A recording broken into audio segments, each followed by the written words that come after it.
Ram Krishna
पुरविले आणि जे जे केले ते ते पाहे, जे जे केले ते ते पाहे, जे जे केले ते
पुरविली आळी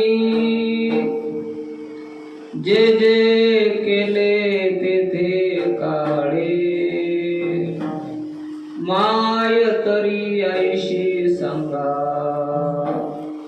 कृपाळुगा पांडुरंगा घेतले नुतवरी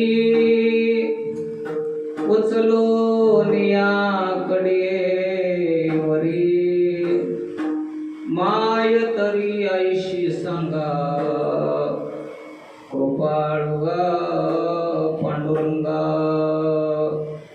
तुका म्हणे घास मुकी घाली ब्रह्मरस माय तरी ऐशी सांगा कृपाळुगा पांडुरंगा नमो विठ्ठला राजया पांडुरंगा नमो रुक्मिणी माऊली ज्ञानगंगा नमो पुंडलिका नमो चंद्रभागा नमस्कार माझा रुक्मिणी पांडुरंगा पांडुरंगा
कर्पूर गौरम करुणावतारम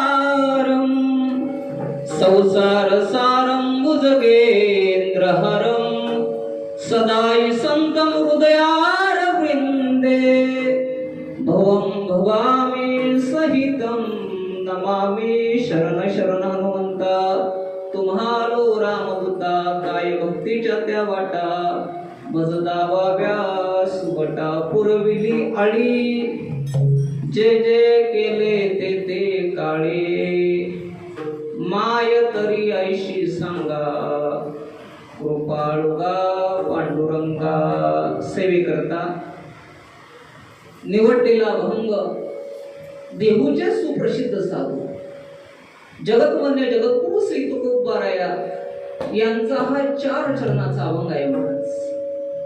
आणि या अभंगाद्वारे जगद्गुरु तुकोबाराया आम्हाला सांगतात की जो भक्त अनन्य भावनेने भगवंताची भक्ती करतो, निष्काम वृत्तीने त्या भगवंताची सेवा करतो, त्या भक्ताच्या अंतःकरणामध्ये कोणत्याही प्रकारची जर इच्छा असेल तर तो परमात्मा कशा पद्धतीने पूर्ण करतो त्याचं वर्णन या अभंगात सांगतात. पुरविली आळी जे जे केले तेथे काळे माय तरी ऐशी सांगा गोपाळगा पांडुरंगा.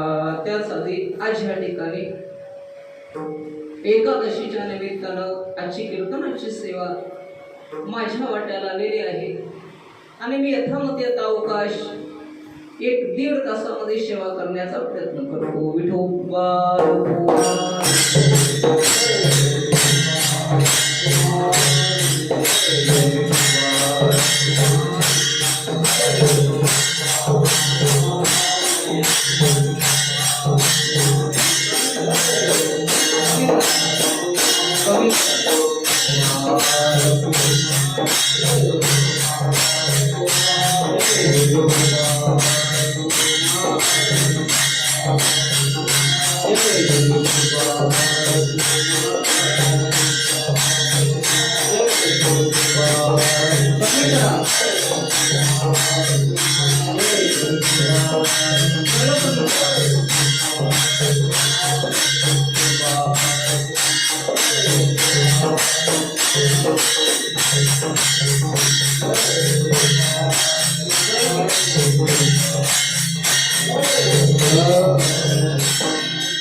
याच्यावर सर्व सृष्टीमध्ये या भूतलावरती असंख्य प्रकारचे प्राणी आहेत महाराज. यामध्ये काही प्राणी सरपटणार आहेत, काही प्राणी पाळीव आहेत, काही प्राणी जंगले आहेत, पशु आहेत. प्राण्यांची रेलचल आहे महाराज.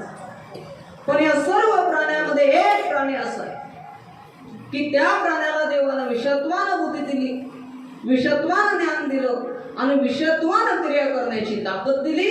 त्या प्राण्याचं नाव आहे महाराज मनुष्य प्राणी. आणि या माणसाला इतरांपेक्षा वेगळं जन्माला तुम्ही जगाच्या पाठीवरती जा, तुम्हाला अनेक प्राणी पाहायला मिळतील महाराज, पण सगळे प्राणी आडवे आहेत महाराज. कुत्र कसं आहे हो?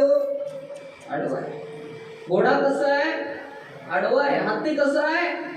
आडवा आहे. पण माणसालाच 2 पायावरती उभं का केलं? काय निवडणुकीला उभं राहील म्हणून नाही. बरं, माझं काहीतरी नामचिंतन करेल, माझं काहीतरी भजन करेल, या उद्देशाने या मनुष्याला उभं केलं. पण मला सांगा, मनुष्याच देवाची भक्ती करतो का?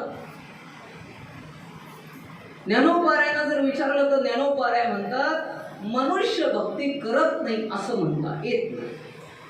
ज्ञानोपाऱ्यांची उभी आहे, देखे मनुष्य जात सकळ स्वभावता भजनशील झाले असे केवळ माझ्या ठाई. ज्ञानोपाऱ्या सांगतात की प्रत्येक मनुष्याचा स्वभाव आहे महाराज भक्ती करणे. कारण ज्याचा जो स्वभाव आहे तो काही केल्याबद्दल नाही. लक्षात ठेवा, गाढवाचा स्वभाव आहे. गाढव माहिती आहे तुम्हाला? कुठं राहतं? बंगल्यात. कुठं राहतं? उकिरड्यामध्ये गाढव राहतं. आता त्या गाढवाला आपण घेऊन आलो, उकिरड्यातून घरी घेऊन आलो, चांगला लक्ष साबण लावला, लाईबॉय लावला, आंघोळ घातली त्या गाढवाला. कुणाला? गाढवाला. गाढवाला एका एसी रूम मध्ये व्यवस्था केली. कोणाची? गाढवाची. गाढवाला जे खातंय ते सगळं घातलं, पालेभाज्या घातल्या, फळ फळावळ काय जे गाढव खातं ते सगळं घातलं आणि एका ठिकाणी त्याची व्यवस्था केली एसी रूम मध्ये. आणि सकाळी रात्रभर राहिलं. सकाळी मालक गेला आणि दावं काढलं.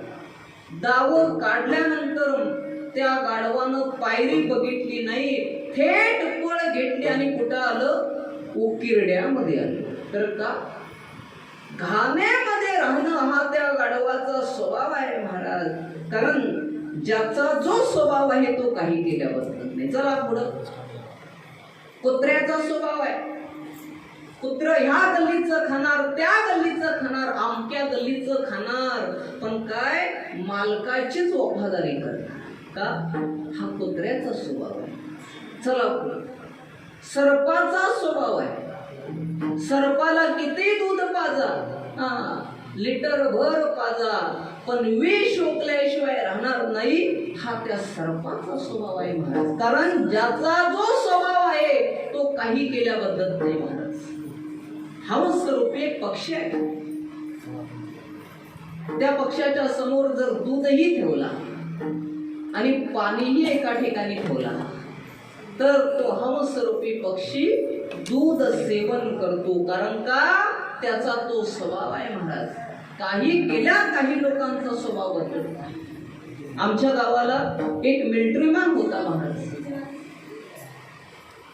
बरीच वर्ष देशाची सेवा केली. कारण माणसानं जीवन जगत असताना एक देशासाठी जगावं, नाहीतर भगवंतासाठी जगावं. आज देशासाठी लढणारे कितीतरी जवान आहेत महाराज. त्या जवानांना सलाम करतो की देशासाठी ते लढतात, ते त्या सीमेवर आहेत म्हणून आम्ही ह्या ठिकाणी आहोत.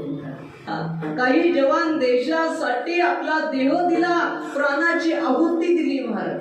जाताना म्हणून गेले, हम चले दोस्तो जादू तन साथियों, हम तुम्हारे हवाले वतन साथियों, हर करम अपना करेंगे, हर करम अपना करेंगे, है वतन तेरे लिए, दिल दिया है जान भी देंगे, है वतन तेरे लिए. अहो, देशासाठी जीव देणारे.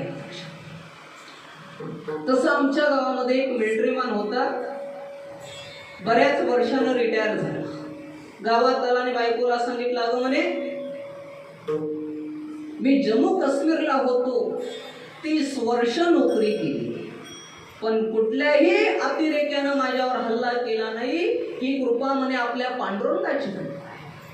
अगं म्हणे त्याचे आभार मानले पाहिजे की इतकी वर्ष मी सुरक्षित राहिलो. बायकोला सांगितलं आणि उद्या एकादशी आहे, आपण पांडुरंगाचे आभार मानण्याकरता आपण गावातल्या मंदिराकडे जाऊ.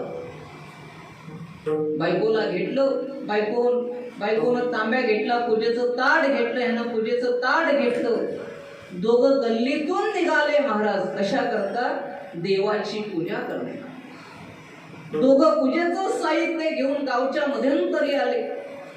एवढ्यात बघा गावच्या कट्ट्यावर बसले होते 4 जण. ज्यांना काही काम नसतं ना, ती लोक बघा माप काढत बसतात दुसऱ्यांची, आणि ते तिथं बसले होते. ही जोडी पाहिली. एक जण म्हटलं, काय रे म्हणे, कोण आहे रे हा नवीन माणूस गावामध्ये? दुसरा म्हटला, अरे हा म्हणे आपल्या गावचा राम भाऊ आहे. अरे कुठं गेला होता रे हा एवढे दिवस? काय नाही म्हणे, हा मिलिटरी मध्ये होता सर्व्हिसला, काल म्हणे रिटायर झालाय आणि आज आलाय म्हणे. पण एक जण म्हटलं, काय रे म्हणे, एवढ्या सकाळ सकाळी कुठं रे चालला जोडीनं हा? दुसरा म्हटला, ज्या अर्थी पूजेचं ताट आहे, हातामध्ये सर्व काही आहे, त्या अर्थी कुठं चालला असणार? हा, मंदिरामध्ये चालला असणार. एक जण म्हटला, काय रे म्हणे, आपण त्याचं मजा करायची का त्याची? कारण लोक मजा करायलाच बसलेत महाराज. कोण कोणाची कशी जिरवेल हे सांगता येत नाही. एक जण म्हटला, ठीक आहे मजा करायची. तो मिलिटरीमॅन आपल्या बायको सोबत पुढं चाललेला आहे, हातामध्ये पूजेचं ताट घेतलेलं आहे, पुढं चाललेला आहे. एवढ्या त्यांनी मजा करायला सुरुवात केली. काही बोलले नाही, फक्त एक ऑर्डर सोडली, अटेन्शन. आता अटेन्शन ही ऑर्डर सोडल्यानंतर मिलिटरी मानानं जे पूजेचं ताट होतं ते खाली फेकलं आणि सलूट मारायला सुरुवात केली. तर का, 30 वर्ष सलूट मारणं हा स्वभाव होता. कारण ज्याचा जो स्वभाव आहे तो काही केल्या बदलत नाही. आधी होता वाग्या, आधी होता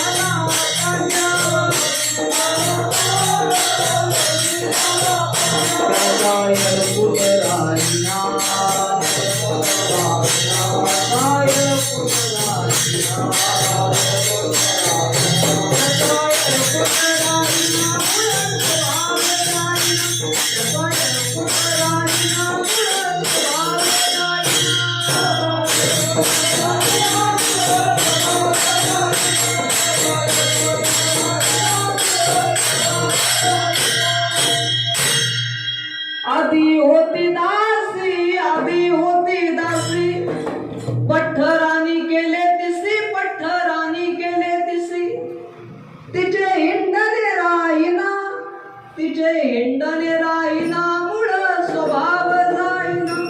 कारण ज्याचा जो स्वभाव आहे मंडळी तो काही केल्या बदलत नाही. तसं या जीवाचा स्वभाव आहे की देवाची भक्ती करणं हा जीवाचा स्वभाव आहे. बघा तुम्ही एखाद्या गावामध्ये चोर असू दे, मंदिरात येतो, देवाला सांगतो चोरी करायच्या अगोदर, देवा माझी चोरी व्यवस्थित होऊ दे, तुला नारळ फोडतो बरं. चोर असला तरी देवाला सांगतो, म्हणजे चोर असला तरी देवाची भक्ती करतो, कोण्या ना कोण्या देवाची भक्ती करतो, कारण याचा तो स्वभाव आहे. आणि जीव ज्या देवाची सेवा करतो त्या योनीला जातो महाराज. यांती देवव्रता देवान्य, पितृ यांती पितृव्रता, भूतानि यांती भूतेजा, यांती मध्याजी मां. भगवान सांगतात जो मनुष्य पितरांची सेवा करतो तो पितरांच्या योनीला जातो महाराज. जो भूतांची सेवा करतो तो भूतांच्या योनीला जातो, आणि जो माझी भक्ती करतो ना तो माझ्यापर्यंत येतो. म्हणून मी तुम्हाला काय सांगतो की जीवाचा स्वभाव आहे देवाची भक्ती करणं. जशी जीव देवाची भक्ती करतो त्या योनीला जीव जातो, हेही मान्य आहे. आता या जीवाला पदवी सुद्धा दिले महाराज. काय दिले? पदवी दिली. जसं बघा काही लोक पदव्या देतात, माणसांना पदव्या नसल्या तरी लोक पदव्या देतात. बघा गावामध्ये एखादा वकील असेल, वकील आहे गावाला तालुक्याला माहिती आहे, पण त्या गावातली लोक त्या वकिलाच्या बायकोला काय म्हणतात माहितीये? वकिलाच्या बायकोला वकील. गावामध्ये आमदार असेल, आमदाराच्या बायकोला आमदारी, मास्तराच्या बायकोला मास्तरी, पोलिसाच्या बायकोला पोलीसवाली, डॉक्टराच्या बायकोला, अहो साधी सर्दीची गोळी करत नाही पण डॉक्टराच्या बायकोला डॉक्टरी. कारण ही पदवी आहे म्हणतात, ही व्यवहारामध्ये पदवी दिलेली आहे, तसं परमार्थामध्ये पदव्या दिलेल्या आहेत.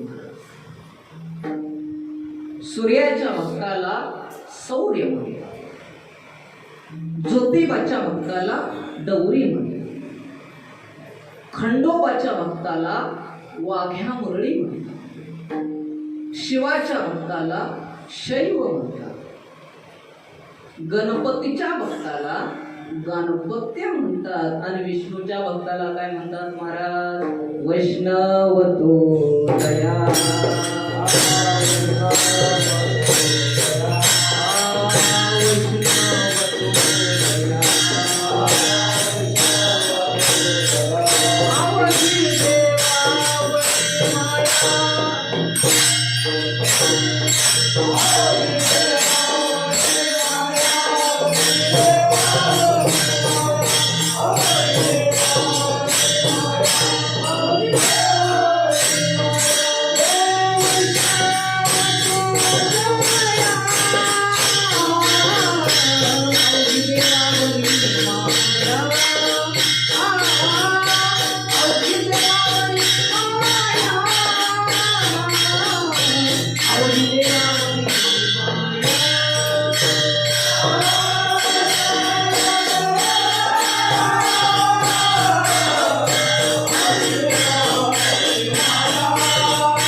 वैष्णवतो जया अवघी देवावरी माया नाही अनिक प्रमाण तन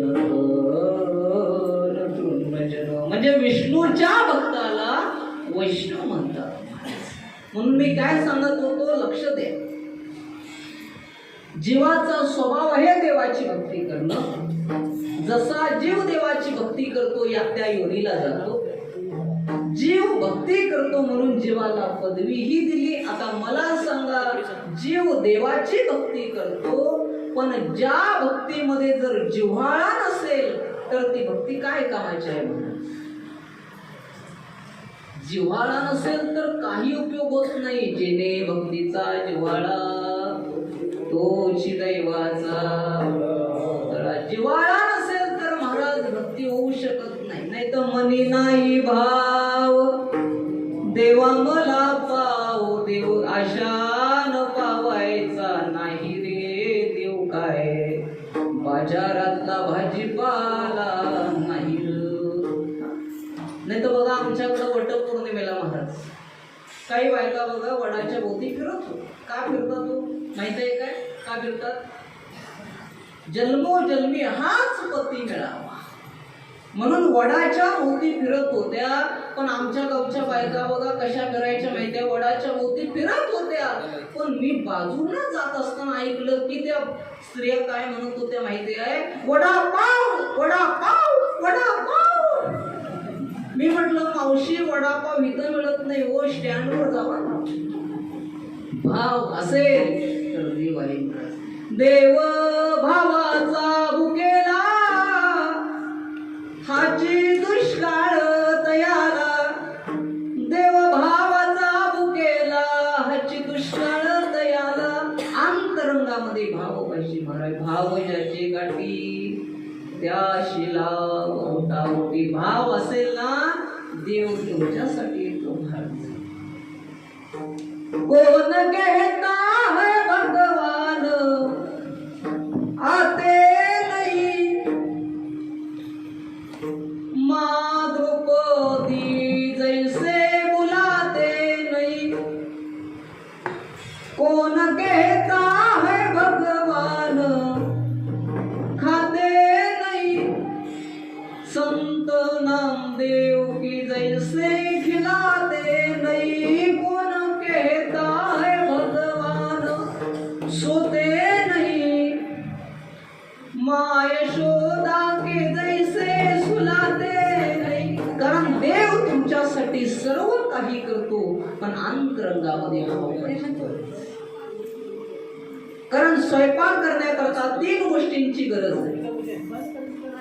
स्वयंपाक करण्याकरता 3 गोष्टींची गरज आहे महाराज.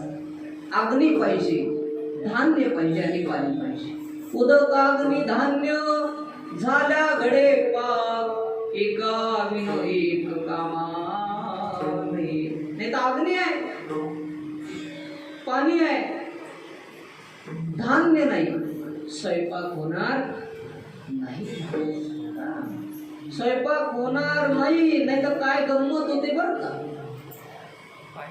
कारण सुंदर स्वयंपाक.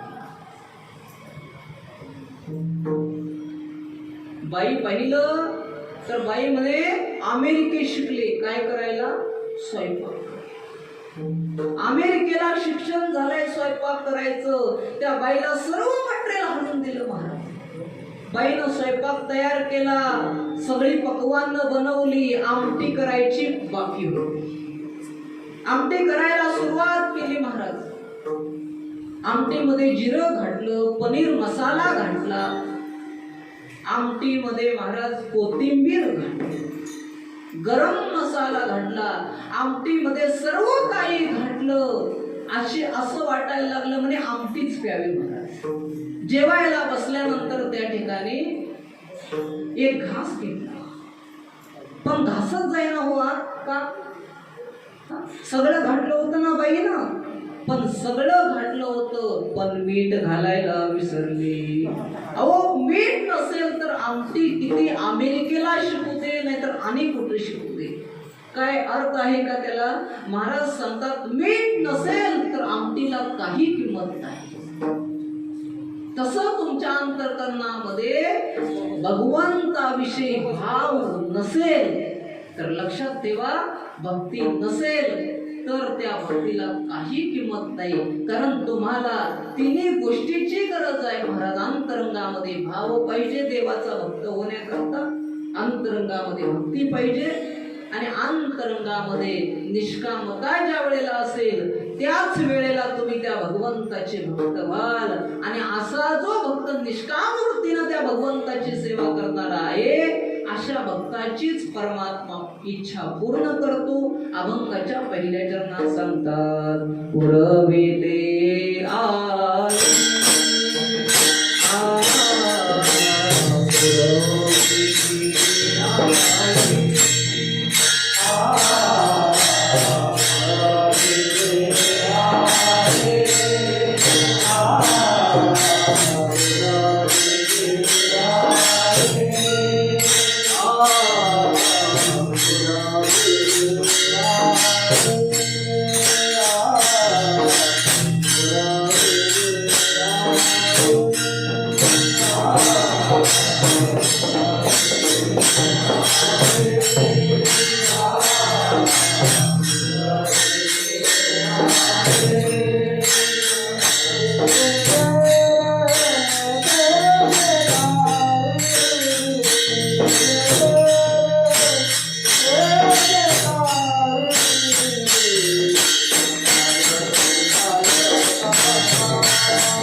भगवंताची भक्ती करतो, अशा भक्ताचीच इच्छा परमात्मा पूर्ण करतो.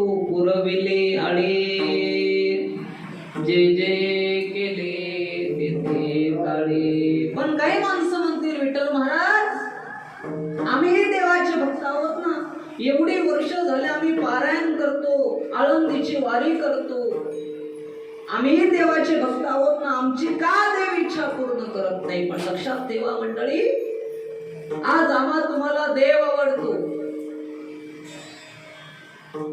पण देवाला आम्ही आवडेन असं सांगता येत नाही. देव आवडतो म्हणून आम्ही मंदिरात आलो, देव आवडतो म्हणून आम्ही पंढरपूरला जातो, पण देवाला आम्ही आवडायला पाहिजे ना महाराज. हा, तुम्हाला उदाहरण सांगतो बघा. प्रत्येकाच्या घरी म्हैस आहे ना, म्हैस. हा बघा, त्या म्हैशीच्या अंगावर गोचीड नावाचं आहे, कीटक आहे. काय? गोचीड आहे.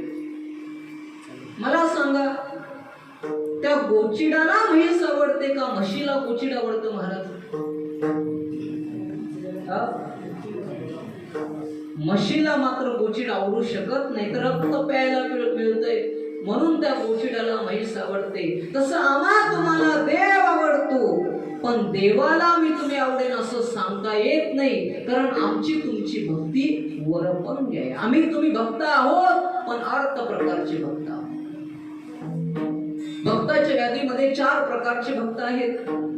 1 अर्थ भक्त, 2 अर्थार्थी भक्त, 3 जिज्ञासू भक्त आणि 4 ज्ञानी भक्त. अर्थ भक्त. अर्थ भक्त असा आहे महाराज, संकटाच्या वेळेलाच देवाचा दावा करणार. हा, त्याला काय म्हणतात? अर्थ भक्त आहे.